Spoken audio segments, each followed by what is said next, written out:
I am lucky enough to have Erica Miners, co-author of a book I have been reading nonstop since I ordered it, called The Feminist and the Sex Offender: Confronting Sexual Harm, Ending State Violence. Um, it is abolition feminism at its finest. And abolition feminism is defined in the book to signify a politics marrying struggles against interpersonal violence with those against the violence the state inflicts in addressing it. The ineffective, racist, and profoundly destructive prison industrial complex. Um, this book definitely has hit home for me because I definitely, like I say, I work with the unhoused, and one thing we try to do is not involve police as much as possible because more often than not, they make matters much worse than they need to be. And as we are in the era of uprisings to call for the defunding of police, the pushback you get is constantly, what about the bad people? When we talk about prison abolition, first thing people say is, what about the bad people? Um, this book is literally dedicated to that argument. It starts with the case of Larry Nassar. And if you don't remember who Larry Nassar is, there is a Netflix documentary that is trending right now called Athlete A about the Larry Nassar case. Larry Nassar was the Olympic female gymnast doctor and the or trainer, and he was also the trainer at the University of or Michigan State University, where he sexually assaulted, I believe it was over 150 women, That sounds right. I mean, that's what we know of, so and it went back it could be years, like more. 20 years, right? Hmm. Hmm. And of course, he was supported by a university, a culture, a context that looked away, and also a context that made the women who had experienced the harm feel like they couldn't report, feel like no one would believe them, feel like, well, maybe I'm too sensitive, right? So that kind of culture really facilitated his behavior for years. And for many of us, that's a familiar story of harassment in work sites, in educational contexts, and universities and colleges. So yeah, the story of Larry Nassar is at one level a grotesque and exceptional story, but it's also a really familiar story. It's a hard watch. I watched the Mm. documentary. I followed the coverage. The one place where I could actually get coverage on the case was Democracy Now! I felt like they were the only Oh, people that great. were really it.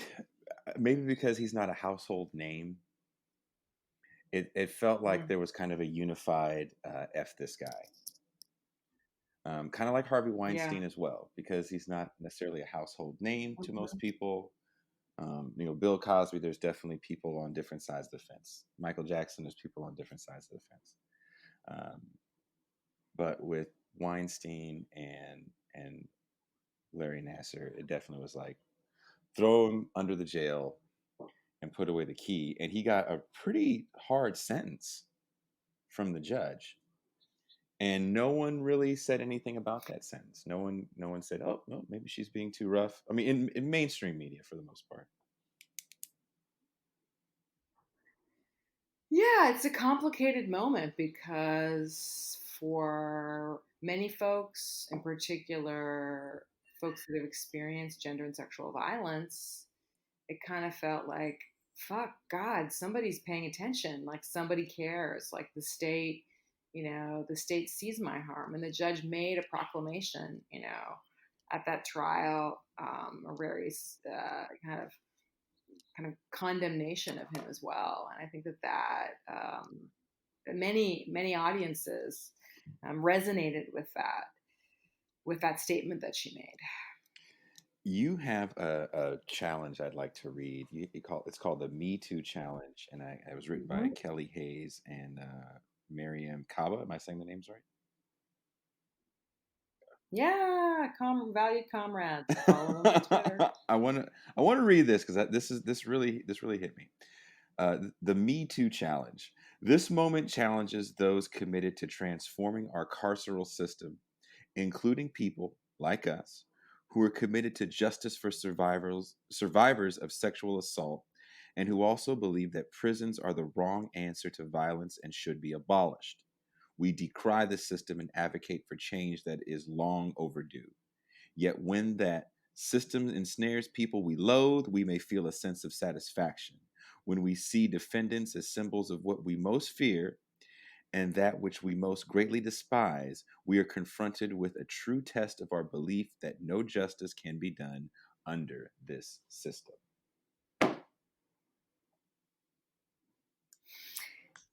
Yes, we wanted to use that quote because one, those are two powerful organizers, and those Mhm, are amazing words. And we tried through the project to lift up the words and analysis of groups and organizations that are really doing the work to both name that gender and sexual violence is, is a pandemic, to mhm, use the word of the day, but also trying to raise the visibility of groups and organizations that are naming the reality that prisons, policing, incarceration is not the pathway to end gender and mhm, sexual violence, right? We continue to lock up more people, disproportionately poor folks, poor men of color, around gender and sexual violence, but we haven't ended the epidemic of gender and sexual violence. So the book is, I mean, it sort of is reminding us that that's an old story in the United States, that the state often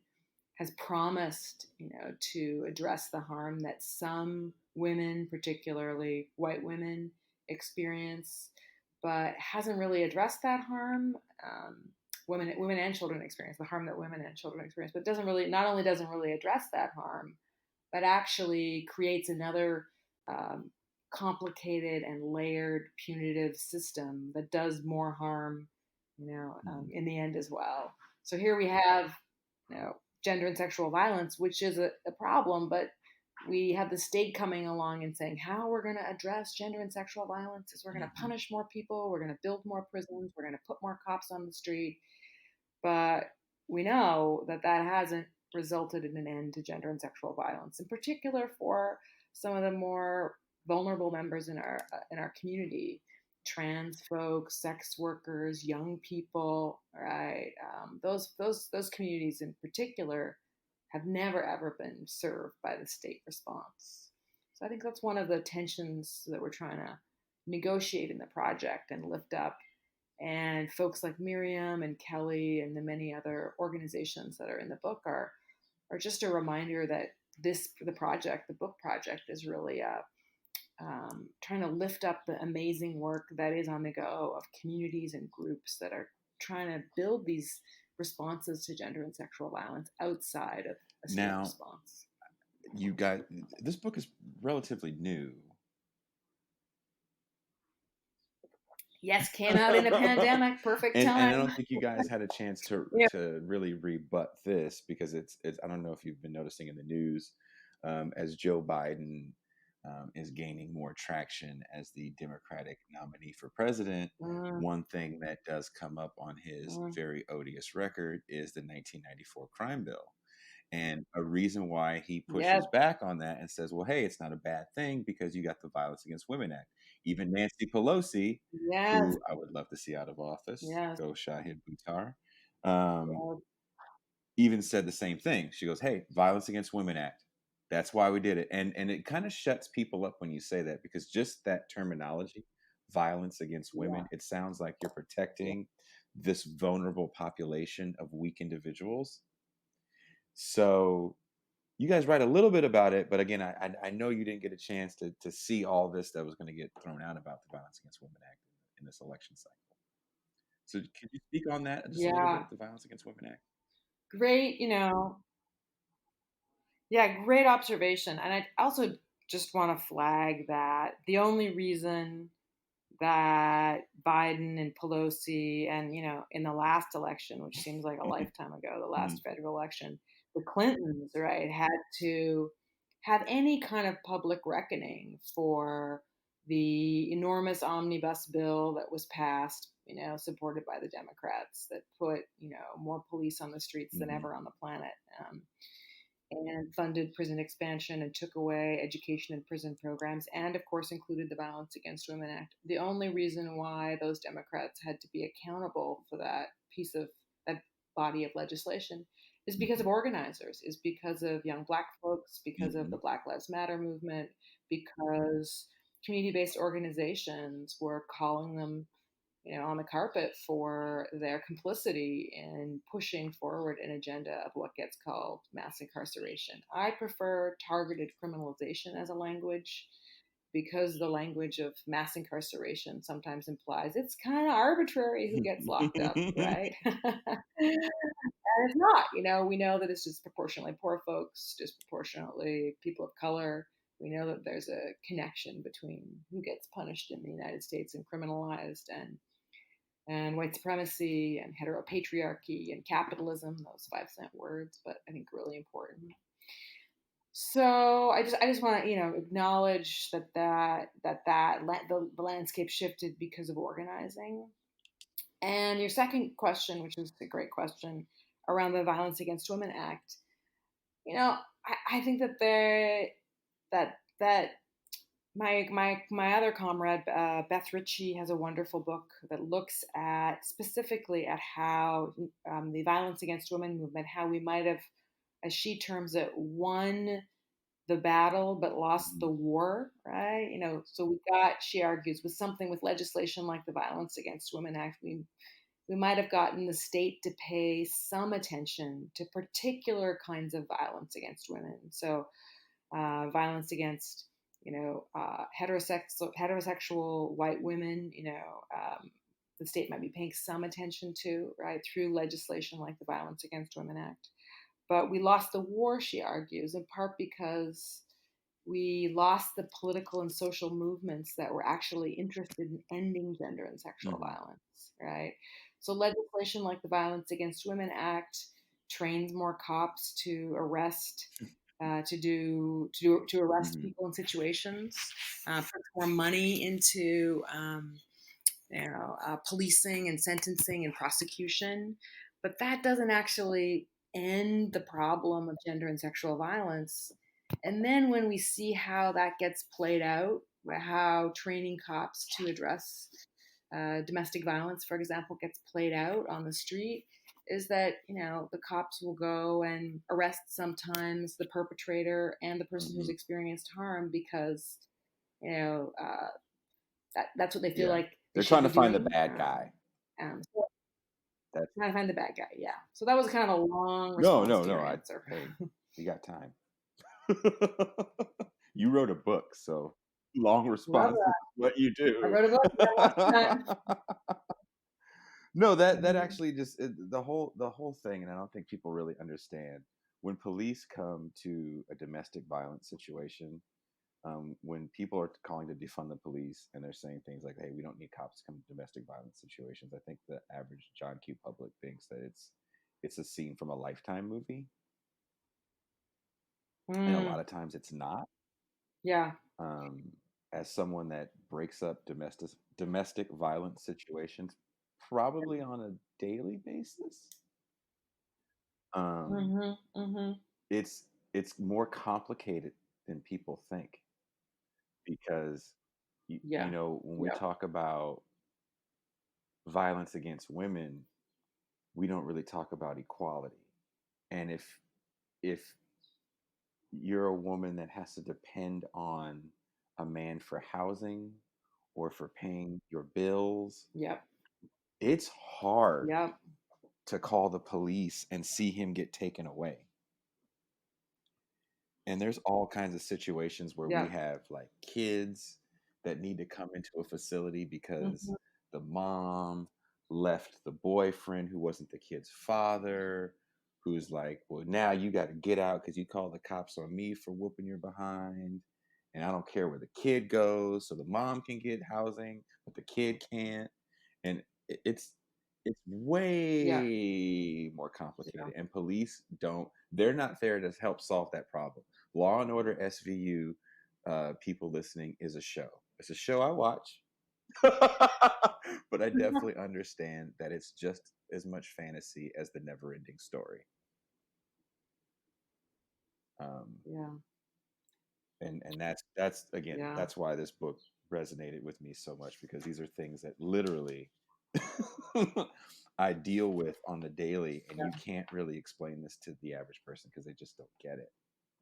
And you guys really did a great job laying it out. And also, oh, thanks. And it's really a pleasure to be here, talking with you today too. I really appreciate the invite.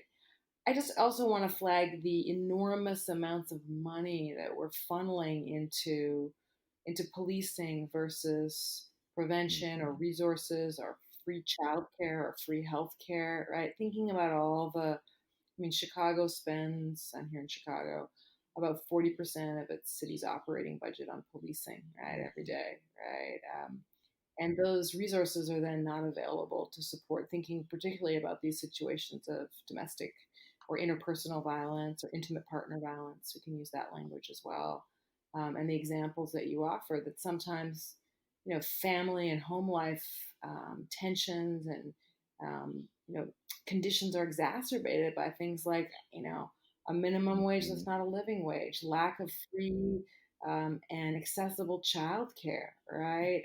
Lack of mental health services, right, for people who are experiencing crisis, right? Like, how much could we dissipate? I mean, I'm not being a Pollyanna here; nobody would accuse me of that, right? But how much would would we be able to prevent kind of context if we front loaded some of those resources and provided the conditions, the money that we're spending on policing and punishment and arrest and sentencing and prosecution, if we could spend some of those resources on creating the flourishing conditions that we know that communities need, that frankly whiter and wealthier communities often have access to: therapy, resources, childcare, um, somebody to come and make food for you, all that kind of stuff. So I just want to flag the defund and invest moment that we're in right now is a really important moment to be thinking,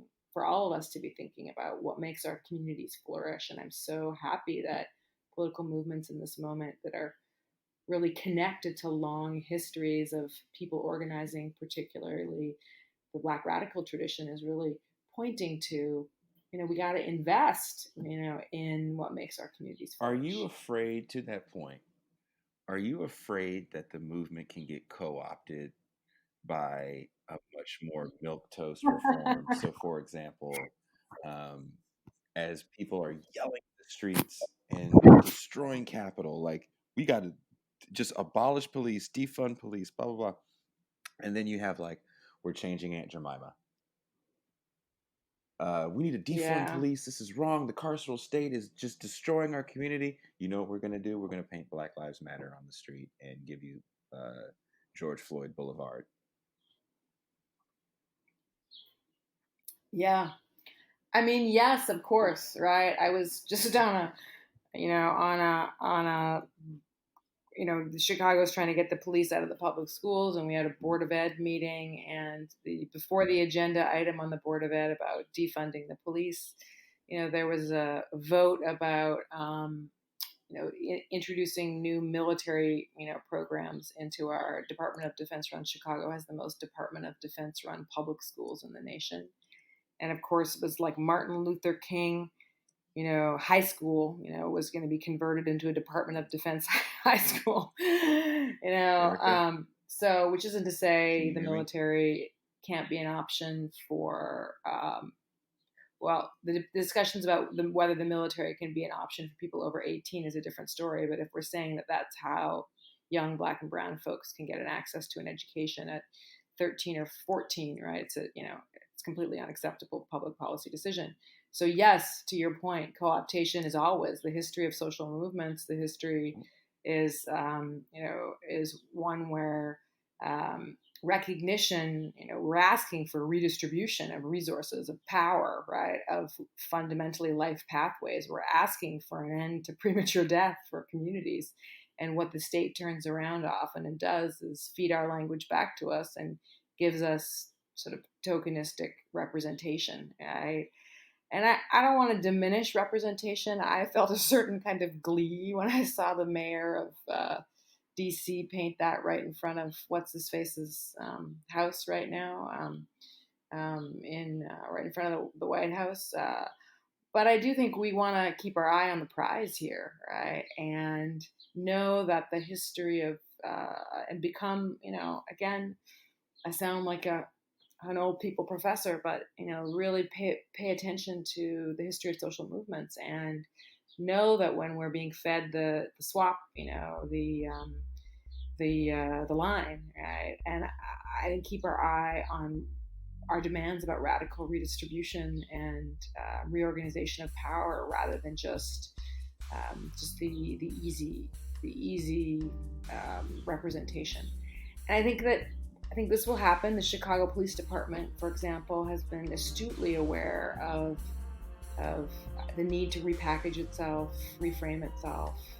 And this started decades. I mean, this is an ongoing initiative, but I'm thinking about the fact that now the Chicago Police Department says it does restorative justice work, right? As an office of restorative justice, and as somebody who fought alongside community-based organizations, when I moved to Chicago almost 20 years ago, to when we saw restorative justice as radical, as as a needed intervention, and then we saw the state come along, and those were demands of communities, of grandmas, of teachers, of parents, of young folks. The demand was really to think about restorative practices, restorative systems, restorative justice, and then the state, after denying that and saying that would never work, and and challenging us and fighting us every step of the way, now.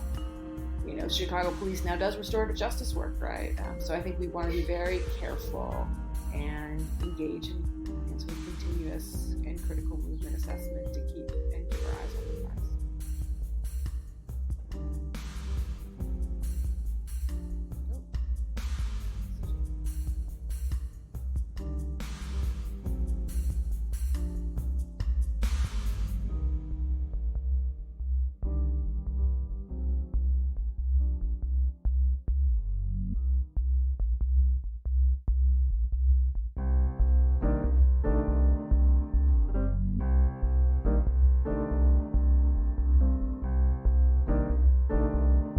So we had a little bit of a blip, but we're back. Yes, technical blip. I was stressed. But we're back now. We're back. We're doing the thing. Yeah. And I do want to say, I didn't say it initially, thank you so much for taking the time to talk to me today. I'm so honored to have you on the show. I really value this conversation. I mean, these are the kinds of conversations that we were hoping that the book would create. I do think that what's exciting to me about this moment is that many people are really talking about what makes our communities strong and safer. And sometimes they're using 25-cent language. I don't know if I'd put the word abolition in that 25-cent language category, but maybe I'd put words like, patriarchy or the prison industrial complex in that category of jargon.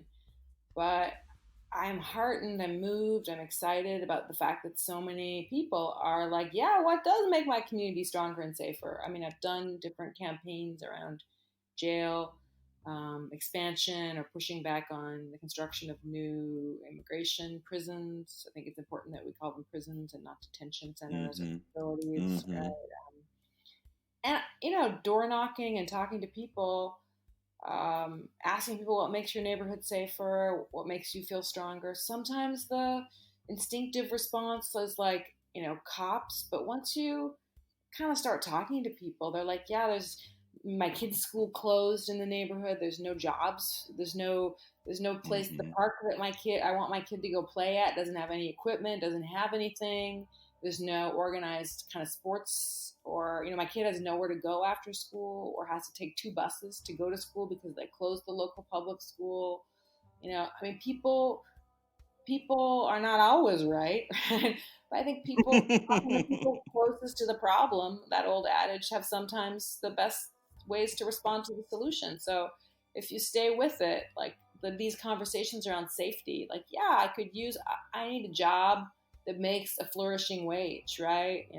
I need healthcare, right? Mm, I need a school that is not tracking my young person to go to the penitentiary down the block, yeah. or to a future of employment that is dehumanizing, right? Hmm. So, yeah, I feel like these conversations about defunding the police and investing in communities, are actually really real and grounded, and they resonate with people across the country right now because we're tired, right? And we are seeing our the resources being drained towards more surveillance cameras in neighborhoods, SWAT teams for our police forces so they can execute no knock warrants. And I mean, and we're like, that's not the kind of safety that is in my heart, right? Hmm.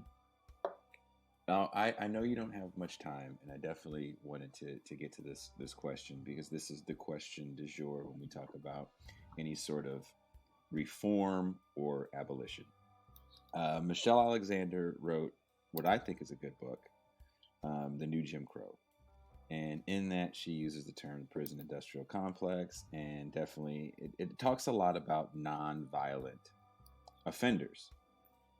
And I think that's why people really latched onto that and the 13th documentary that kind of accompanied it. Um, in the abolition world, and especially in this book, you are taking on the question of what about the murderers and the rapists? Because that's constantly the question when we talk about prison abolition. Um, I'm sure when you guys do press for this book, that's the first thing people ask you. Well, what about the murderers and the rapists? What are we going to do about that? Yeah. I mean, I like answering that question because it's a really helpful question, and it's also a real question that people have that is about safety. Mm-hmm. I mean, the first thing that I reply with is, it's not that our police and our systems of prisons and sentencing and prosecution, is actually ending gender and sexual violence or ending Thank you. forms of interpersonal violence, right? So just Thank you. reminding people about that gently Mm-hmm. or forcefully, because I think the fear of safety is real, but just reminding people that it's not like the current framework we got is getting us towards safety. So I think that's one starting place.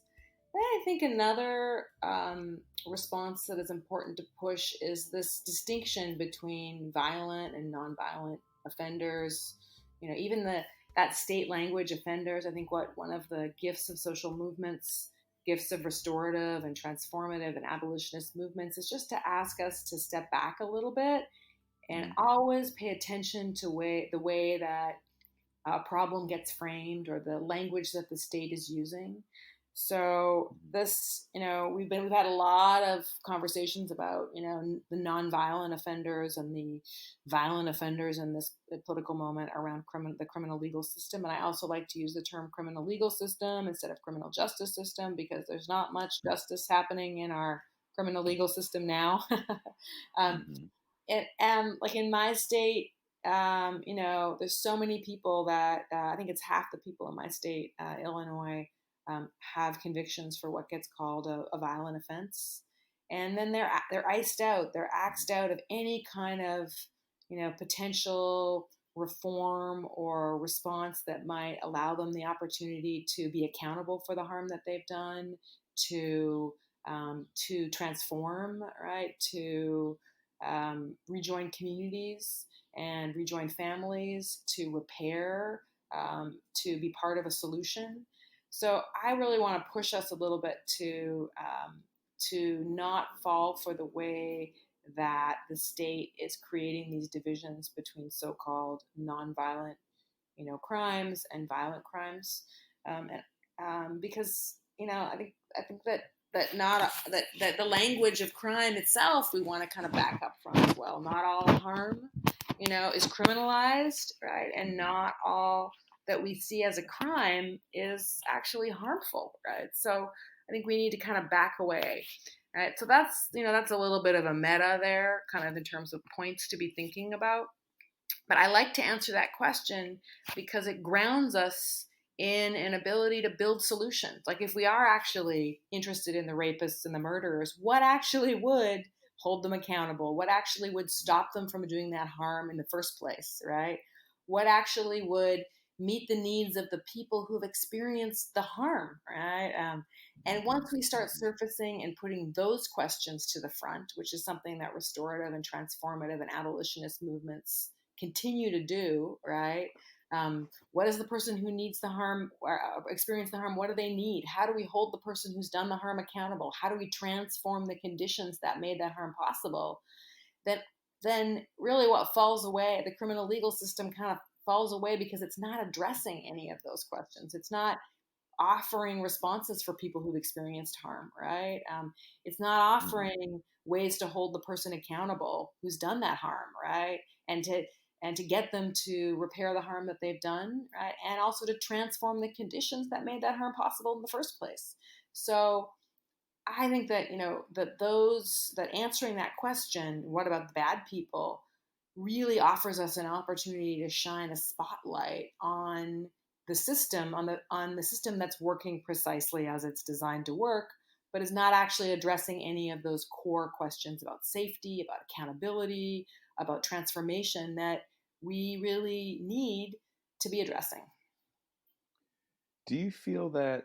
I mean, I think one thing that we are talking about is the police, in for the most part, are policing poverty and creating a lot of it Yeah. in the long run. I had Alex Vitale, who wrote the book "The End of Policing," on the show a Oh few yeah. weeks ago, Great, great. and we definitely Good book. we have that. Yeah, yeah, I love the book. Decent dude, and we definitely had that discussion. And I see it on a daily basis, um, the policing of poverty. Yep. Yep. And um, I think when we say things like abolish the carceral state, people are so used to putting poor people away, be Mm-hmm. it for violent crime or just for being poor, debtors' prisons. Um, how do we get out of that mindset? What's the first step to take to try to get out of that mindset of really pulling back and seeing the whole picture? Yeah. Um, I'm really appreciative of that book and all the affiliated work that kind of has led up to this moment. I know I keep saying that um, No. on this call, but I'm just really feeling a need to lift up that it's been collectives and organizing that has brought us to this political moment because I think it helps us also think about the work going forward as a long haul work. Mm-hmm. Mm-hmm. It also reminds me of a book title of a valued comrade, Angela Davis. Freedom is a constant struggle, right? And Yes. one of the fears I have in this political moment is that people are going to see especially people who are maybe newer to the struggle um, or are kind of just coming into the work, right? Which welcome. There's a seat for you at the table. We are so excited you're here. But this is long haul work. This is long haul paradigm change work, not a checklist, right? We're not. We're not like we're not going to make the kind of societal, political, economic, cultural changes through just some little tweaks, some little tiny reformations. We're in it for the long haul, and we're thinking about paradigm changes. And I think that your example of the criminalization of poverty is sort of one thread that is important to unravel, and because it illuminates so many ways in which we've turned to policing to mask, systemic problems, right? Like that, whether it's, the lack of a free and affirming mental health care system as well, right? As Mm-hmm. you referenced earlier in this call, like when we don't have those services available for people, and Chicago shut, I think it's 4 public mental health care centers in the city of Chicago, but yet we can build a $95 million police academy on the southwest side of Chicago, but we don't have the money for Jesus. mental health care, right? Mm-hmm. So I think that we need to be thinking about the specific campaigns, the specific work, the specific projects, but also be thinking about a wider analysis, a wider vision, and a longer struggle, right? So, Mm-hmm. like, I'm heartened by the defund the police movement right now and all the organizing, but yet, I work at a prison for people the state considers men, 45 minutes from Chicago, where people are, experiencing death by incarceration or serving life sentences, many of them for harms that they committed in their early 20s. And many of them, it's also an epicenter of COVID, in this political moment. And we haven't Yep. gotten anybody out. Nobody's getting out of prison, right? Despite in San Quentin, same situation, in the Bay Area. Yeah, we had some So people let out in a county. I think the county jail let some people out actually. yeah. So how do we make these connections, right? Mm-hmm. So if we're working to challenge the criminalization of poverty, which is important, right? Mm-hmm. But we also, I think one of the traps we can fall into there is the argument that these are the innocent people, right? That Mm-hmm. poor people are criminalized because they're poor, but they're really innocent, right? So we don't want to get stuck in, decriminalize. Of course, we want to decriminalize the ways in which the state has criminalized poverty or mental health issues, right? All of that is central and important, right? Mm-hmm. But we don't want to end up in a situation where we're just focusing kind of our earlier discussion about on the the people who are Yeah. innocent, the people who are kind of proxies for innocence, young people, women that are pregnant, people with mental health challenges, right? People who are poor. We need to see every campaign as connected to unraveling, the wider systems. Oh, thank you for that answer. No problem. No problem. I mean, I, I think that's the challenge, right? And I I also just want to remind us that there's no campaign that also isn't about like defunding the police, but it's no use defunding the police if we're also not challenging white supremacy and heteropatriarchy and capitalism. So it's always got to be the both and. But I think we are beautiful. We are amazing. We can do the both and. We have always been able to hold on to multiple, campaigns and projects and visions at the same time. And I think it's imperative that we're in this moment kind of doing that work on multiple ranges or registers or levels. Um, and I mean, art, social movements do that really well. I think that I always think about the ACT UP movement, and or in this political moment, I've been thinking about that, the campaign of ACT UP to raise the visibility of the government's, grotesque negligence of people living with HIV, and how that was direct mm-hmm. action, that was creating a new cultural visible language through visual arts, right? That was people most impacted stepping up and making decisions. That was organizing, right? So yeah. Yeah, the government. People forget that the government ignored HIV, and Reagan said, if anybody remembers that, oh, we'll have a vaccine for this in a few months. Oh my God, I know. It's just echoes of this moment. Yeah, yeah, Yeah. and yeah, the age of COVID. I mean, you guys wrote this book, of course, before knowing that a deadly pandemic was going to hit the country I and know. really change so Yeah. much. How has, in your opinion, COVID changed all this? Because, like you said, with the prisons, I actually have a friend Mm. that works in San Quentin, and just he sounded frightened. Yeah. Yeah. He sounded very frightened. He was like, "Everybody's gonna get it. Everybody's gonna get it," and he just hung up the phone, Yeah. and he just we've let some people out. I can't remember which facility it was. They let a few hundred people out, but they literally just let them out. It's not like they had somewhere to go, Yeah. which is another problem, right? How do you think COVID exacerbates all this? I mean, the first thing I think about is sort of the austerity logic that has come along with the COVID, Mm-hmm. um, sort of the economic reconfiguration has, like, so many people I know have lost jobs or are laid off or Mm-hmm. are already marginally, economically positioned in the so-called gig just in time economy, right? So and I think that has pushed, the state to offer these, intense bailout packages for United Airlines and, I don't know, Deloitte and Touche or whatever those companies are called. And I think it has sort of provided an anxiety and a feeling that that of us it has given legs to this sort of austerity logic that we don't have enough, that we have to bail out certain entities and not others. Um, but we have money to bail out United Airlines, but we don't have money for healthcare. We don't have money to bail out Mm-hmm.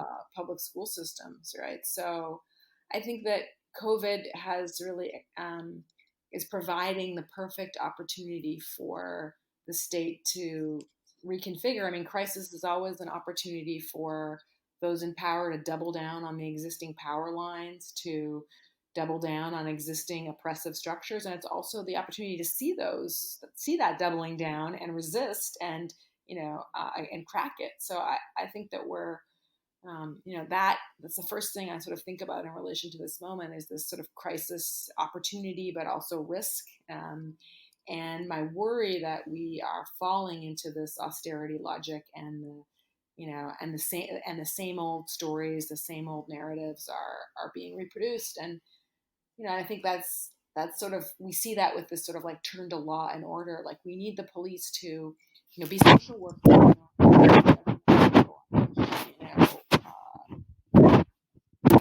help and manage. We need to kind of tamp down the situation. And I also think we need the expansion of surveillance as a way to promote public health, right? Mm-hmm. So I feel like crisis opportunity in this moment, in this COVID moment. Um, and of course, I'm not even mentioning the massive disproportionate toll on who's most vulnerable, who has Yeah. lost their lives in this moment. People with the pre-existing conditions that had already been essentially abandoned by the state in terms of healthcare and support. So disproportionately poor folks, disproportionately people of color, of course. Right. So just trying to flag a little bit of the COVID moment, and I'm hopeful that the insurgent mobilizations around defunding the police can create openings and political opportunities to talk about kind of a rejecting an austerity politics, talking about what's happening inside our prisons and jails right now, or really kind of thinking about extending abolition to other places that we might see as sort of unlikely, right? Or places that we might see as less directly connected um, to the prison industrial complex, like child and family services, which polices, Mm-hmm. in particular, Black caregivers, right? Yeah. Or or public schools. I'm excited that those conversations are happening there, but also in our families and our neighborhoods. So I'm hopeful I'm hopeful that this moment of insurgency, this moment of COVID, can create opportunities for different kinds of political education as well. Well, in Oakland, we just passed a measure to get the police out of the public schools, Yes, I know. which Black would, Organizing which Project. would, yeah, Jackie, that's 10 years of work, right? 10 years of work. So again, that's my sort of like, I think we want to recognize these wins, but we also want to flag that in schools, it's not just, cops that police, so this sort of chant of like counselors, not cops. Yes, but right, we also know that social workers, I think it's like 75% of people who earn a master's of social work degree in the United States are white ladies, right? And that field is routinely weaponized against Black caregivers, right, and Indigenous Hmm. caregivers, right. So I think we want to be, freedom is a constant struggle. Yes, we got cops out of schools, but it's also important to be challenging all the underlying belief systems that are able, when white people are calling the cops on Black folks that are barbecuing, that are bird watching, that are trying to open their front door. I mean, we also need to be doing the equally important work, right, of dismantling those belief systems. And this is sort of thinking about all of these pieces together. And sometimes people are like, "That's overwhelming. There's just so many places we need to be doing." I actually think it's like, great. There's work for everybody, right? There's places for everybody There, to yeah, there's plug in. more. Well, like, there's no, people are often like, I don't know how to get started, or like, there's so much going on. It's like, great. There's like lots of places to work then. My fear is that in this moment, there's so many people that get excited about instant change. So when I want to defund the police, and in Minnesota, the city council was like, well, "We're going to defund the police," and it was just kind of said, and there was no plan. It was just said, and the high fiving starts and all that other stuff. That's my fear, that sometimes you get a lot of empty rhetoric from your politicians after this, and the people that were on the outside of these movements um, start high fiving themselves and just walk away. That's my fear. Yeah, I mean, I think I do think that's why we got to be organized. We got to see ourselves in it for the long haul. We got to always be anticipating how the state is going to co-opt the work or absorb the work or co-opt our people or our language or our demands and use those against us, right? And I Hmm. know the way that I'm sketching this sounds a little like dreary and maybe like I don't know, like the work is all painstaking, and I think there are incredible costs. There are significant personal costs to people. I think of the amazing CC McDonald and her campaign, in 2012 in Minneapolis. Who she survived incredible form of street violence, racist and transphobic street violence, but was able to organize and push back and demand. Um, so I just offer that just to remind us there are incredible costs in doing this work. But I Hmm. also want to say that it can be joyous, right? And that it can be affirming. And I always say it's like a way to find the people for the long haul. So I, yeah, I just want to recognize that there are challenges in doing this work, and there are incredible costs, but also that um, it can also be both affirming and joyous. And you know, these are the people. We are the people we've been waiting for. To quote somebody smarter than I am. This is a long haul. This is not, like you said, it's not a checklist. The person that I'm speaking with, Erica R. Miners, co-author of The Feminist and the Sex Offender: Confronting Sexual Harm, Ending State Violence. You can pick it up on Verso Books. There will definitely be a buy link in the description for this. Thank you again for taking the time to talk to me. I know you're very busy. I'm going to play some music right now. Please don't hang up. It was totally a joy. I appreciate the conversation and the work, and onward.